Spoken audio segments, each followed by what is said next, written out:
I'm absolutely delighted to welcome you to this fireside chat with Ernest Scheyder, the author of The War Below, a book that takes a truly unprecedented look inside the US ambition to achieve an energy transition by securing access to critical raw materials.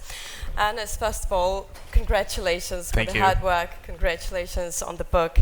I know you used to cover oil and gas at Reuters before, when shale gas was considered to be a silver bullet for the energy transition and the energy security debate. And now it seems that the debate has shifted and the critical minerals are now seem to be a solution for all this. So what do you think has changed from your point of view from then to now, and how has the debate shifted? Sure. Well, it's great to be with you, and thank you and the Cobalt Congress for this opportunity to speak. As Marina was saying, in a previous life, before I covered critical minerals at Reuters, I wrote about the oil and gas sector, and I wrote about it for about 7 or 8 years. I started covering it when I was based here in New York City in Times Square, and then I lost a bet at Reuters, and they asked me to move to North Dakota, where I lived for about 2 years writing about the fracking boom and bust. And I got to learn a lot about oil and gas, and one of the main things that I learned there is that consumers generally tend to fall, I found, into one or two camps when it comes to oil or gas. It's, yes, oil is great for our economy, and it really helps power a lot of parts of our everyday lives, or sort of no, we feel like oil and natural gas is having a deleterious effect on the planet, and so we should just not use it at all. I mean, that's an oversimplification, but in general, I found that people tended to fall into one or two areas. When I switched my coverage to write about critical minerals, though, in general, the reaction I got from folks was, sure, we love lithium. Yeah, cobalt's great, I mean, it's in my cell phone. I love copper. It's in the wiring in my house, sure, whatever. But when I started to write about specific projects to extract those metals, whether that was in any part of the world, I started to find that people would be opposed for various reasons. They would say, sure, I love copper, but not in my backyard, or sure, I love this lithium project or cobalt project. And when I started to add each of those up, you just look at the projected volumes for those projects, the question became, okay, well, where is the world going to get these gargantuan amounts of critical minerals that are going to be needed to power this energy transition, and also to build the cell phones, the televisions, the laptops, et cetera, that are increasingly being used every single day? So that formed the core part of the narrative for The War Below. I really wanted to bring this idea of choice to the audience. Yeah. In one word, what would you say was the key message that you wanted to convey for the audience? I have to say, so this was my first book, and I learned many things in writing the book, but the main thing I learned is you get to ask one question of your audience, and the idea was, what are the choices that we're willing to make? And I don't really think people, especially in the West, are having this discussion right now, but what are the choices if we want this energy transition? And so that's the main takeaway from me.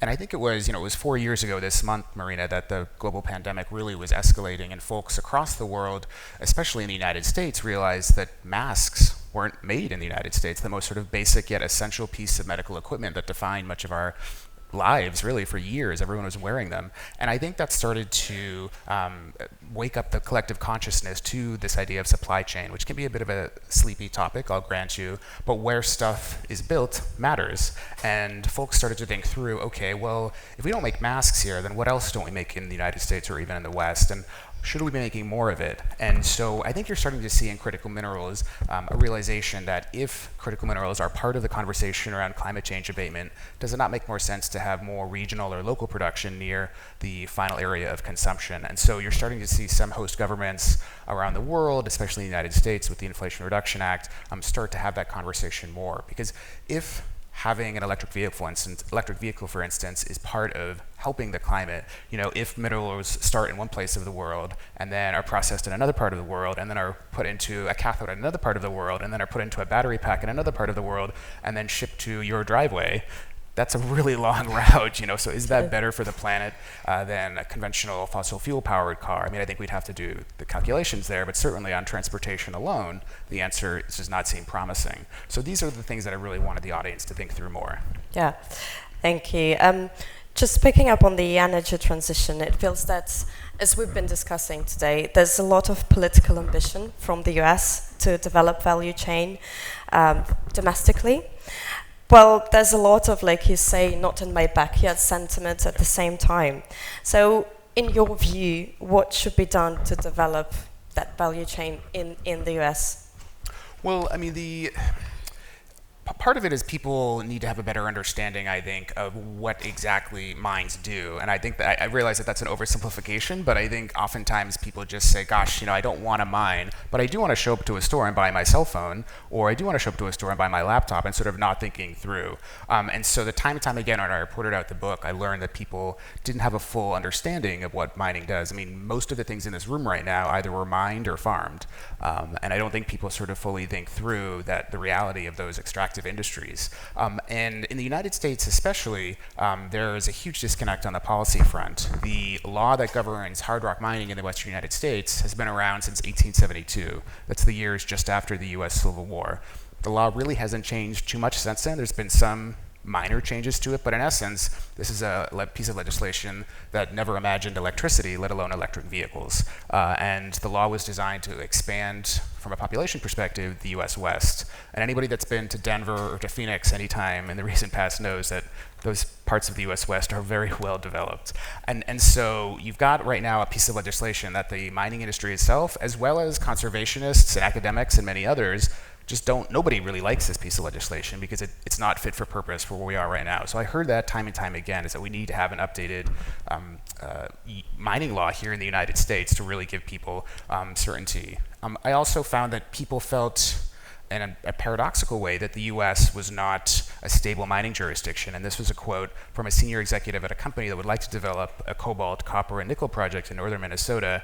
And this project has ping-ponged around, depending on whoever sits in the White House. It's been this way since the presidency of George W. Bush. And so as we sit here today, that particular project is on ice, and who knows what will happen to it. But this executive at this company testified before the US Senate, and she said she does not feel the US is a stable mining jurisdiction. Pointed words, to be sure, and clearly were deliberated.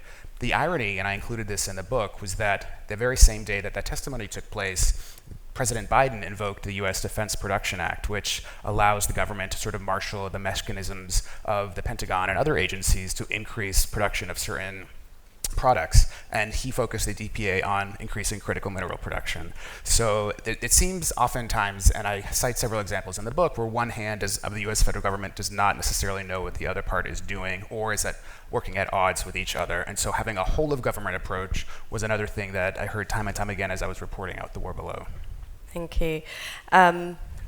I think you're making a really interesting point about the laws that's dating centuries back.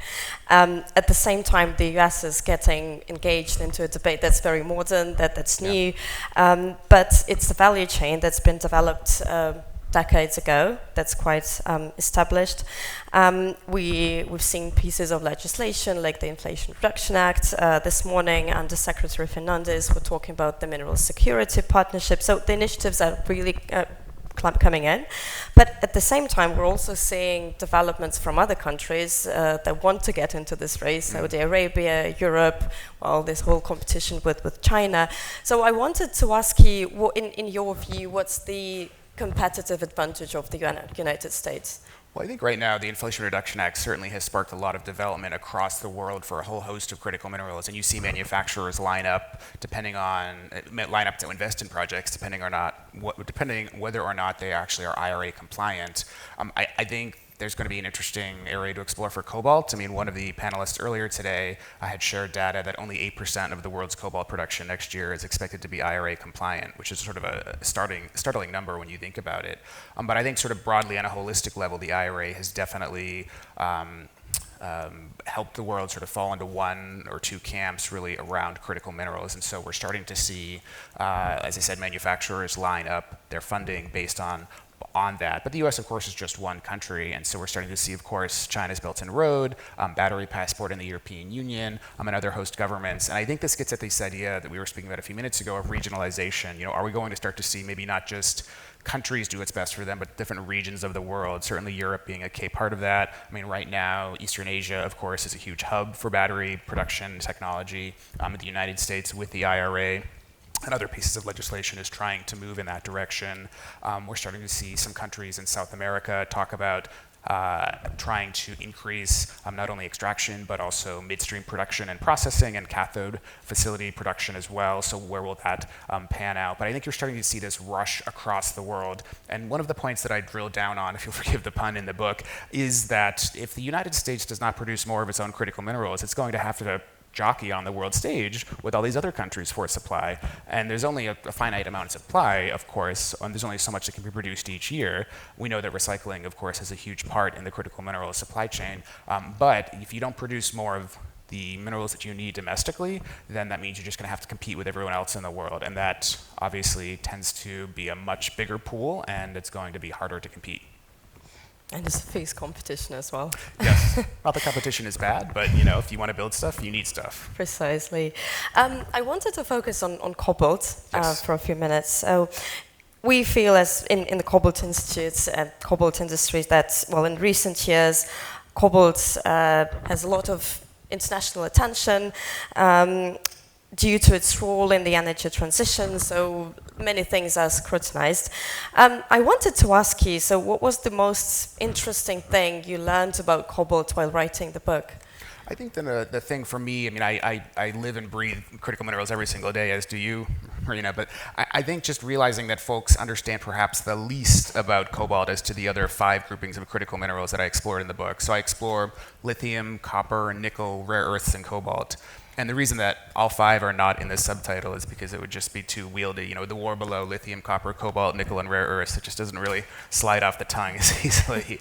But I focus on all 5 in the book on purpose. And I think for me, just exploring how little the average consumer, especially in the West, knows about cobalt was an interesting area as an author to dig into. And I think part of that is because, you know, oftentimes we see cobalt being extracted alongside copper and nickel, so it's sort of a secondary process. But there's also very little production in the United States right now. I mean, one of your panelists earlier today talked about Jervois and how it was essentially put on ice last year.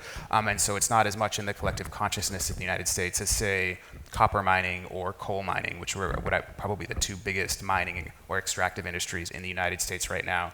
I think you go north of the border in Canada and there's a broader realization of what cobalt does, but I think in the United States it's not as well known. I think as electric vehicles become more prevalent, certainly the use of cobalt is going to increase, as we saw the demand projections earlier today from the colleague at Benchmark. The question about how it's used and what its benefits are for battery chemistries, I think, will become answered to more people, and they'll understand its role in thermal runaway and other battery chemistry uses there. So I think the more that it gets out there and people understand how it's used, what it's used, and I think the more people recognize that if they increase production in their region or domestically or demand this of their policymakers, that is only better for the world supply chain. You know, I mean, people are aware of cobalt right now because of the main country that produces it, and they might hear about production methods that they find anathema. And one of the arguments I make in the book is, okay, well, if you don't like the way the cobalt's produced in this part of the world, what choices are you willing to make to have it produced closer to home? Talking about choices, if there are cobalt projects in the US, what do you think is needed to build a cobalt value chain domestically for the US? You mentioned Jervois, there are clearly some challenges. What do you think is needed? What's missing? What needs to be built? Well, I don't know if we're going to solve it in the next few minutes here, but we are going to try. I mean, Jervois was, you know, very public with the way the market price has affected its decision. I mean, I think certainly that sort of played wholeheartedly into where they go from here. I think you're going to have manufacturers be interested in supporting projects in a way that they have supported perhaps lithium projects. You know, we've seen several large automakers take stakes directly in lithium companies in the United States. So should they be taking stakes in cobalt manufacturers here in the United States? You know, I mean, so I think these are interesting things to think through, and I think it'll be curious to track in the coming years. Certainly, we have seen less attention in cobalt in the United States from the OEMs, from the automakers, than perhaps the other critical minerals. Will that change? There was an interesting panel earlier today about battery chemistry and where things are going, LFP versus NCA versus NCM, and you know, it was sort of like, I don't know if you remember the DVD wars. It's like, which type of DVD will win out. Of course, in the end, none won out. But I think battery chemistries, whichever one will win out, will still have batteries, of course. And so, I think that will certainly affect the use or the percentage use of cobalt in there. Certain automakers, Tesla and others, have made their views quite known there. But I think to answer your question directly, it's going to have to take more capital investment and more interest in the space. And we're not seeing the major OEMs invest in the space right now as they have in perhaps copper and lithium projects. Right. You talked about general public in the US and the sort of level of knowledge about critical minerals, cobalt in particular. We've learned just today so much about progress in the artisanal mining sector. We know that clean and responsible cobalt coming from industrial mining, it's possible, it's verifiable, so progress is being made on that front. But it sometimes feels that there's not enough knowledge out there on that progress. So I was wondering, and especially because your book's about choices, do you think the US audiences are informed well enough about cobalt to make informed choices? I think I don't know is the short answer. I think the more people understand the value chain, I think that's going to be better. And I think maybe an analog would be the oil and gas industry, which we've seen proliferate in the United States in the past 20 or 30 years because of hydraulic fracturing. And people understand, while it's still controversial, people sort of understand broadly how the system works. I don't think there's a broad understanding of the critical minerals processing and supply chain right now because it's vastly more complex than fossil fuels. When you extract oil, you put a straw on the ground. That's an oversimplification, but in essence you do that. But mining tends to be either open pit or underground, and you do have a large physical impact. You have different ways you can process different critical minerals depending on end use.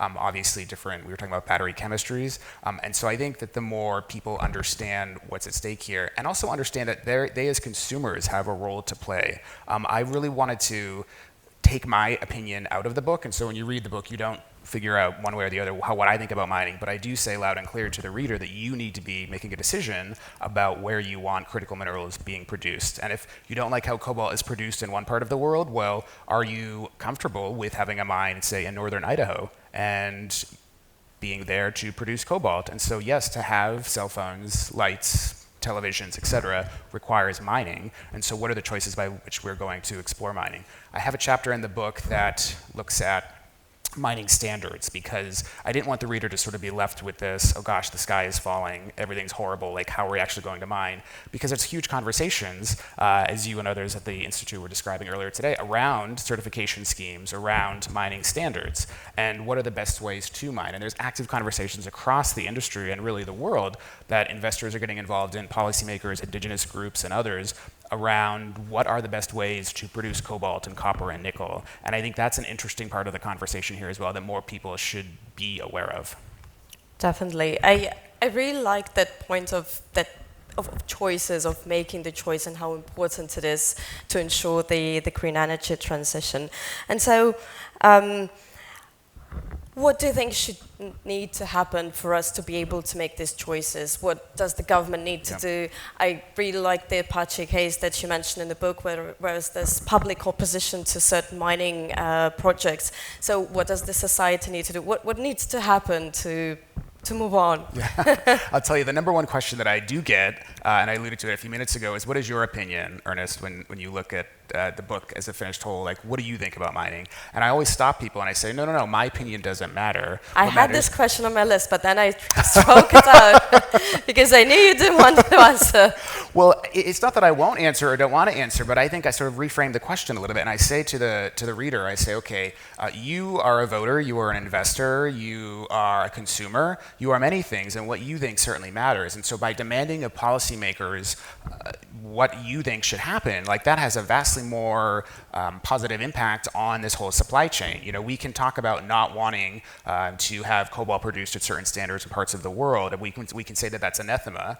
Okay, cool, but then where would you want cobalt being produced, or copper, or nickel, or lithium, and at what standards? And those conversations people have with their policymakers as well as with manufacturers are extremely important, because that means that you have an educated consumer that now knows how their purchasing power, how their vote, how their investment dollar is part of how these and higher industries turn. And so I think that's vastly more important here. And so I do, like I say, I push it back on the reader and I say to her or him, I say, you've got to be making these decisions about where you want these metals to be produced and at what standards, and you've got to demand change of companies from which you buy your products and the policymakers that run your countries.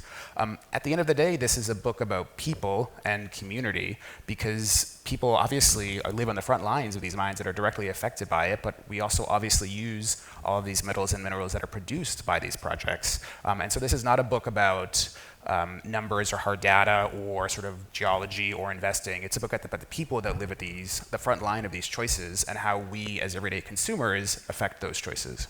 Thank you. I'm mindful we're running out of time, so maybe my last question to you. In one sentence, if you were talking to your readers, which you are, what's your key message to your reader with this book? Yeah, I mean, the key message really here is that we have to be having a collective discussion. If we want an energy transition, if we want all of these electronic gadgets and gizmos that we use every single day, we have to be having a collective discussion about where, how, and why we want them. And I'm on pains here not to make this about just the energy transition, because people all over the map on whether or not they actually want it. But people do love, Marina, they love cell phones, they love televisions, they love remote controls, they love cameras, like all of this stuff. Electric vehicles even yes. also. And they do love electric vehicles, yes, but all of this stuff is made with cobalt and yes, copper and nickel and all these other critical minerals. So we have to be having this broad discussion. We're not right now, and I hope the book is part of that broader discussion. Perfect. Thank you so much, Thank Ernest. you. I invite everyone to read the book. Signed by Ernest in a few minutes. Yes, yeah, Just please over there. come join us. Thank you, Thank you everyone. very much.